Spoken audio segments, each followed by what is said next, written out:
Today recipe వచ్చేసి chicken starter కరివేపాకు చికెన్కి కావాల్సిన ఇంగ్రీడియంట్స్. కరివేపాకు చికెన్ తయారు చేసుకునే విధానం.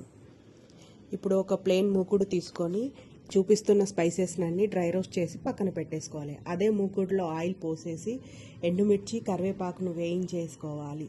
కరివేపాకు ఎండుమిర్చి వేగిన తర్వాత పక్కన పెట్టేసుకొని ఆనియన్స్ పచ్చిమిర్చి కట్ చేసేసి వేయించుకున్న కరివేపాకు డ్రై రోస్ట్ చేసిన స్పైసెస్ని బ్లెండ్ చేసి పక్కన ఉంచేయాలి.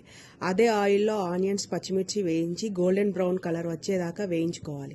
తర్వాత జింజర్ గార్లిక్ పేస్ట్ పసుపు వేసేసి చికెన్ వేసేసి బాగా కలుపుకొని సాల్ట్ కారము వేసేసి ఒక 5 minutes మూతేసి పక్కన పెట్టేసేయాలి.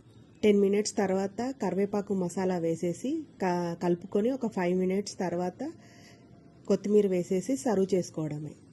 ఈ జన్మమే రుచి చూడడానికి దొరికెరా.